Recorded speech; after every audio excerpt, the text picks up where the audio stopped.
ఇప్పుడు గౌరవ డిఎల్పిఓ మరియు డిపిఓ అసోసియేషన్ అధ్యక్షులు శ్రీ యుత సురేష్ మోహన్ సార్ గారిని ఈ సమావేశాన్ని ఉద్దేశించి మాట్లాడవలసిందిగా కోరుతూ ఉన్నాను.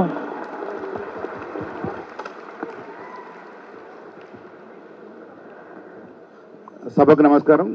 ఈ సభకు ఈ పంచాయరాజ్ సమ్మేళనానికి విచ్చేసిన మన గౌరవనీయులు మంత్రి గారు, మన అక్క, మన అమ్మ, మన డిపార్ట్మెంట్ తల్లి అయిన శ్రీ మంత్రి గారికి స్వాగతం, నమస్కారం మేడం. అలాగే ఈ కార్యక్రమానికి విచ్చేసిన స్థానిక శాసనసభ్యులు, ఇబ్రహీంపట్నం శాసనసభ్యులు గౌరవనీయులు శ్రీ మల్లిరెడ్డి రంగారెడ్డి గారికి, అలాగే గౌరవ ఎంపీ గారు శ్రీ మల్లిరవి గారికి, అలాగే గౌరవ ఎమ్మెల్సీ గారు శ్రీ కోదండరామిరెడ్డి సార్ గారికి, అలాగే చేసిన ప్రతి ఒక్కరికి కూడా, నా కుటుంబ సభ్యులందరికీ కూడా నమస్కారం. సార్, ముందుగా భగవంతునికి భక్తునికి అనుసంధానం అంబికా దర్బార్ బతి అనేది మనం విన్నాం. కానీ ఇక్కడ ప్రభుత్వానికి ప్రజలకి అనుసంధానం మన పంచాయతీ కార్యదర్శి, గ్రామ పంచాయతీ. అంటే దీనికి ఏదో మీ చప్పట్ల కోసం చెప్తలేను, ఇది వాస్తవం మేడం. గవర్నమెంట్ తీసుకున్న ప్రతి కార్యక్రమం కూడా త్రూ గ్రామ పంచాయతీ, పంచాయతీ కార్యదర్శి ద్వారా మాత్రమే ప్రజలకి చేరుతుంది మేడం. ఈ 6 పథకాలు ప్రతి పథకం కూడా ఎక్సెప్ట్ రెవెన్యూ సంబంధించింది తప్ప, రెవెన్యూ కూడా మన రేషన్ కార్డులు చేస్తున్నారు మేడం. ఈ డిపార్ట్మెంట్ ఆ డిపార్ట్మెంట్ కాకుండా ప్రతి డిపార్ట్మెంట్లో కూడా తల్లో నాయకుల పంచాయతీ కార్యదర్శి ఉన్నారు. ఏ కార్యక్రమం తీసుకున్నా సరే ప్రతి ఇంటి దగ్గరికి పోయి సర్వే చేస్తుంది. ప్రతి ప్రజలతో ప్రతి ఒక్కరితో కూడా నిత్యం అనుసంధానం, కోఆర్డినేషన్తో ఉన్నది ఒక పంచాయతీ కార్యదర్శి మాత్రమే, గ్రామ పంచాయతీ మాత్రమే. గత సంవత్సరం నుంచి మనకి ఎలక్షన్ లేక సర్పంచెస్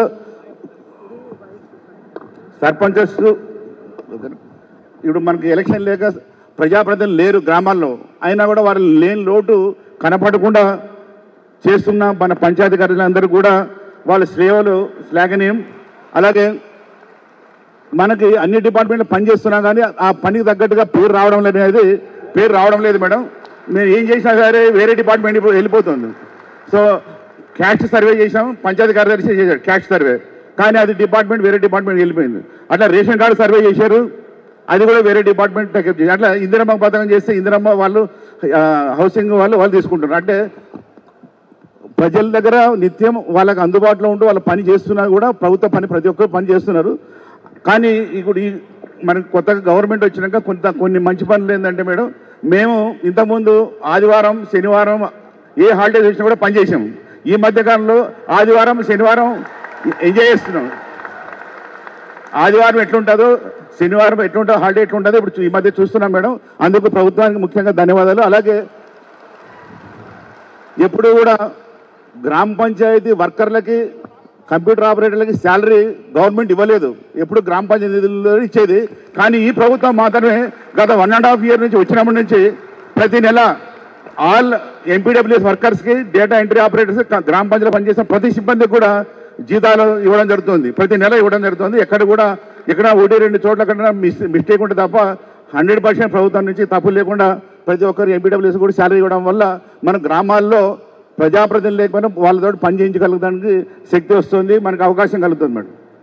కానీ ఇక్కడ కొంత మనకి ఏంటంటే ఇప్పుడు వచ్చిన ఇంతమంది స్పందన ఎందుకు ఇలా వచ్చిందంటే మేడం, ఇంత ప్రధానికి అంటే మనం మీటింగ్ పెట్టి పిలిచినా రారు. కానీ ఈరోజు మీటింగ్ కంటే 2-3 గంటల ముందే ఎంతమంది హాల్ అంతా నిండిపోయింది.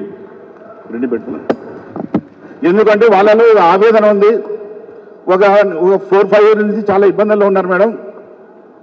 అందరూ కూడా పబ్లిక్ సర్వీస్ కమిషన్ నుంచి MSc, MTech, BTech, MTech, pharmacy ఇట్లా మంచి ఉన్నత చదువులు చదివి పంచాయతీ కార్యదర్శికి వచ్చారు. వాళ్ళకు వేరే ఉద్యోగాలు వదిలేసి వచ్చారు.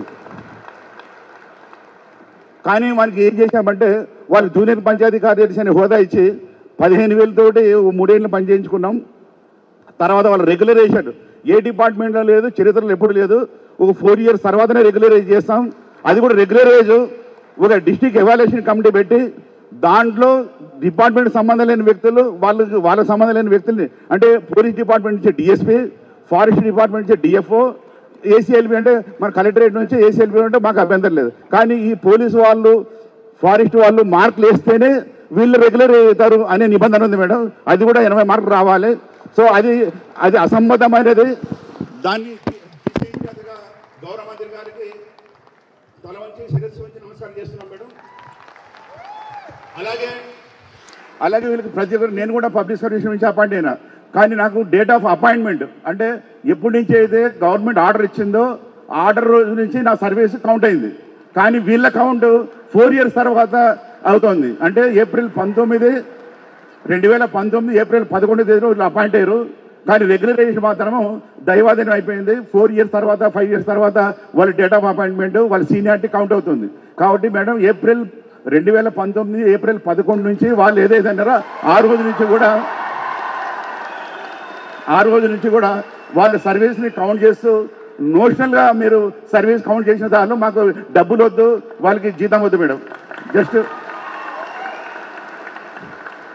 అలాగే మనకి లాక్డౌన్ వచ్చినా, ప్రకృతి విపత్తులు వచ్చినా, వరదలు వచ్చినా, ఏమొచ్చినా సరే ప్రజల్లో నిత్యం పనిచేసిన పంచాయతీ సెక్రటరీ, గ్రామ పంచాయతీ ప్రజాప్రతినిధులు అంటే సర్పంచ్, వార్డు మెంబర్, పంచాయతీ కలిసి పంచాయతీలో పనిచేసే సిబ్బంది అంతా దేశమంతా లాక్డౌన్లో ఉంటే గ్రామాల్లో వీధుల్లోకి వచ్చి పనిచేసిన వాళ్ళు ఒక్క శానిటేషన్ సిబ్బంది తప్ప ఎవరు లేరు మేడం.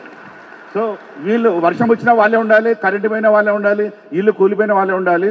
కాకపోతే ఇక్కడ మనకి ఏదైతే పని చేస్తున్నామో దానికి తగ్గట్టుగా గుర్తింపు అనేది మేము ఆశిస్తున్నాం మేడం.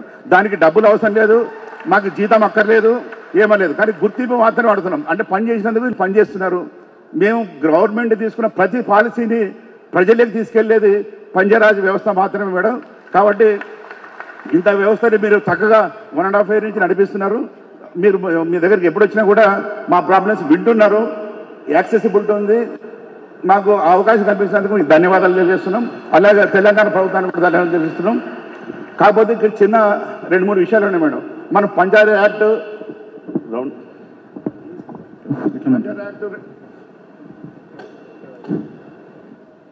అంటే పంచాయతీరాజ్ చట్టం 2018లో పెట్టుకున్నాం కానీ దాంట్లో కొన్ని తప్పులు ఉన్నాయి. ఎటువంటి తప్పులు అంటే గ్రామ పంచాయతీలో సర్పంచ్, ఉప సర్పంచ్ చెక్ పవర్ ఉంటుంది, వాళ్ళు డబ్బులు డ్రా చేస్తారు, ఖర్చు పెడతారు. కానీ ఆడిట్ చేయకపోతే పంచాయతీ సెక్రటరీ ఉద్యోగం పోతుందని ఉంది మేడం దాంట్లో. సో అది కూడా కొంత చేయాలి. వాళ్ళు హెడ్ క్వార్టర్ మెయింటైన్ చేయడం అనేది ఒకటే, ఏ ప్రభుత్వ ఉద్యోగాన్ని కూడా హెడ్ క్వార్టర్ మెయింటైన్ చేయాలి.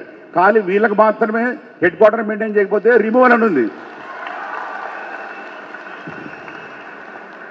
అలాగే చెట్లకు నీళ్ళు వేయకపోతే, చెట్లు సరిగా పెరగకపోతే 85% లేకపోయినా కూడా వాళ్ళని సస్పెండ్ చేయడం, వాళ్ళ మీద డిసిప్లినరీ యాక్షన్ తీసుకోవడం అలాంటివి ఉన్నాయి. అంటే కొన్ని ఇబ్బందికర వాతావరణంలో కొన్ని రూల్స్ ఉన్నాయి మేడం. అట్లానే చట్టంలో చాలా లొసుగులు ఉన్నాయి. ఈ చట్టాన్ని దయచేసి మీరు కొద్దిగా మళ్ళీ పునఃసమీక్షించి ప్రజాప్రతినిధులు, గౌరవ ఎమ్మెల్యేలు, మంత్రులతో సమీక్షించి దాన్ని చేసి ఉన్న తప్పుల్ని సవరించాలని కోరుతున్నాం మేడం. అలాగే చట్టం ఇచ్చారు కానీ రూల్స్ లేవు. మనకి చాలా విషయాల్లో వస్తుంది, మనకి పర్మిషన్లు కానీ లైసెన్స్ కానీ ఇలాంటివి ఏమైనా సరే మనకు రూల్స్ లేవు. గత 34 సంవత్సరాల కిందట రూల్స్ ఉన్నాయి. ఇప్పుడు మన హెచ్ఎండి ఉంది, హెచ్ఎండికి గ్రామ పంచాయతీ లింక్ లేదు, కోఆర్డినేషన్ లేదు. అట్లానే డిటీసీపీ ఉంది, దానికి మనకి లింక్ లేదు. అలాగే చాలా విషయాల్లో ట్యాక్స్ ఎంత చేయాలి అనేది కూడా 1960లో ఉన్న జీవో తప్ప కొత్త జీవో లేదు. అట్లా లైసెన్స్ ఎంత ఫిక్స్ చేయాలనేది కూడా ఎట్లా చేయాలని కూడా రూల్స్ లేవు. సో దాంతోపాటు గ్రామ పంచాయతీ సమావేశం ఎట్లా పెట్టాలి, ఉప సర్పంచ్ మీద అవిశ్వాసం ఎట్లా పెట్టాలి, ఇలాంటివి కూడా రూల్స్ లేవు.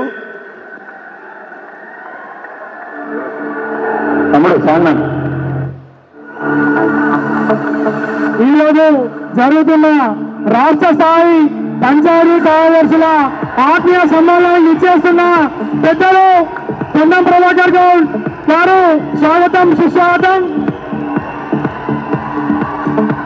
గౌరవ మంత్రివర్యులు, రవాణా శాఖ మరియు బీసీ సంక్షేమం. నిజంగా ఈరోజు సభ చూస్తే చాలా మందికి చాలా సంతోషంగా ఉంది. కరీంనగర్ జిల్లా టైగర్ గౌరవనీయులు పెద్దలు పొన్నం ప్రభాకర్ గౌడ్ని వేదికపై రాష్ట్ర కోరుతా ఉన్నాను. అధ్యక్షుడు శ్రీకాంత్ గారిని శాల్వాతో సన్మానించాల్సిందిగా విజ్ఞప్తి. మా ఆహ్వానాన్ని మన్నించి ఇటు సమావేశానికి ఇచ్చేసిన గౌరవ పెద్దలందరూ కూడా మా పంచాయతీ గారు అందరి తరఫున కృతజ్ఞత తెలియజేస్తున్నాము. ఒకసారి అందరూ గట్టిగా చప్పట్లు కొట్టాలి. Thank you so much.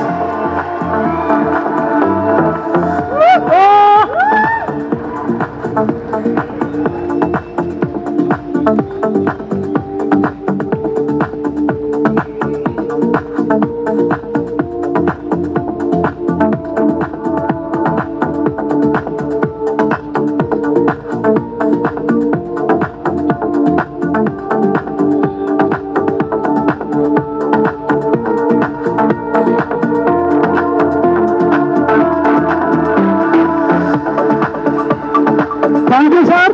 గౌరవ మంత్రివర్యులు పుణ్య ప్రభాకర్ గారు మన పంచాయతీరాజ్ శాఖ మంత్రి గారికి సభతో సన్మానం చేయడం జరిగింది. Thank you madam. Thank you sir.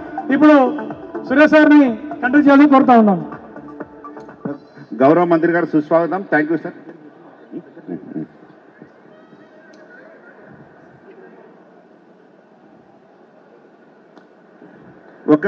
నమస్కారం సార్. మేడం, మా తరపున ఒక చిన్న విజ్ఞప్తి మేడం. మన అసోసియేషన్స్కి ప్రభుత్వానికి మధ్యలో ఎవ్రీ 3 monthsకి ఒకసారి 6 monthsకి ఒకసారి ఒక మీటింగ్ అరేంజ్ చేసి వాళ్ళ సమస్యలు ఎప్పటికప్పుడు ఒకసారి తెలుసుకుంటే ఉంటే బాగుంటుంది మేడం అని మా విజ్ఞప్తి మేడం. అలాగే చివరిగా ఒక ఓపీఎస్ సంగతి ఉంది మేడం. ఓపీఎస్ అంటే అవుట్ సోర్సింగ్ పంచాయత్ సెక్రటరీస్. వీళ్ళు గత 5 సంవత్సరాల నుంచి వాళ్ళు ఉన్న ఉద్యోగాలు వదిలేసుకొని ఇక్కడ రెగ్యులర్ అయ్యేదనే ఉద్దేశంతో దీంట్లో ఓపీఎస్గా కొనసాగుతున్నారు మేడం. కేవలం 11,000 రూపాయలు జీతం ఇస్తున్నారు మేడం వాళ్ళకి. కేవలం 11,000. వాళ్ళని రెగ్యులరైజ్ చేయడానికి ఇప్పుడు ఉన్న నిబంధనల ప్రకారం కాదు మేడం. మీరు గవర్నమెంట్ స్థాయిలో గౌరవ ముఖ్యమంత్రి గారిని దృష్టికి తీసుకెళ్ళి వీళ్ళకి ఒక పాలసీ విధానం ఒక టేకప్ చేసుకొని వీళ్ళందరినీ కూడా రెగ్యులరైజ్ చేయడానికి మీరందరూ కృషి చేయాల్సిందిగా మిమ్మల్ని విజ్ఞప్తి చేస్తున్నాం మేడం. అలాగే చివరిగా లాస్ట్ మనకి డ్యూటీస్తో పాటు రెస్పాన్సిబిలిటీతో పాటు హక్కులు, అంటే మనం హక్కులు ఏవైతే అడుగుతున్నామో దాంతోపాటు డ్యూటీ కూడా చేయాలి. కాబట్టి లాస్ట్గా మనం గ్రామాల్లో ప్రజాప్రతినిధులు లేరు వాళ్ళకి కొంచెం డబల్ మనకి డ్యూటీ ఎక్కువ ఉంటుంది. కాబట్టి కనీసం మినిమం మెయింటెనెన్స్ అయినా కొంత శానిటేషను, వాటర్ సప్లై పనులు, అలా ప్లాంటేషన్ సంబంధించిన మొక్కలకు నీళ్లు పోయడం, ఇలాంటి పనులన్నీ కూడా మేము చేస్తాం మేడం. మీరు అందరూ కూడా అటెండ్ అవుతారు. సో విలేజ్లో చిన్న కార్యక్రమాలు అన్నీ కూడా చేస్తారు మేడం. ఈ అవకాశం ఇచ్చిన ప్రతి ఒక్కరికి కూడా ధన్యవాదాలు తెలుసుకుంటాం మేడం. కొన్ని విషయాలు ప్రభుత్వం దృష్టికి తీసుకెళ్ళి వీటిని సానుకూలంగా దీని మీద డెసిషన్ తీసుకోవాలని కోరుతున్నాం madam. Thank you madam. Thank you sir. గ్రామ పంచాయతీ కార్యాలయంలో గ్రామ సభకు 29 శాఖలు ఉంటాయి. 29 శాఖలకు పంచాయతీ కార్యదర్శి ఈజ్ ద కన్వీనర్. మరి అలాంటి గ్రామ పంచాయతీ కార్యాలయం కన్వీనర్గా ఉండి ప్రభుత్వం చెప్తున్న ప్రతి పని చేస్తున్న పంచాయతీ కార్యదర్శులు కేవలం ఒక పోలీస్ శాఖ మరియు వ్యవసాయ భూమికి సంబంధించి మాత్రమే చూస్తున్నాడు పంచాయతీ కార్యదర్శి. మిగతా ప్రతి each and every one subject మన పంచాయతీ గారు చూస్తున్నారు. ఈ విషయాన్ని చెప్పిన పెద్దలు శ్రీమోహన్ సార్ గారికి ప్రత్యేకంగా ధన్యవాదాలు. Thank you sir. ఇప్పుడు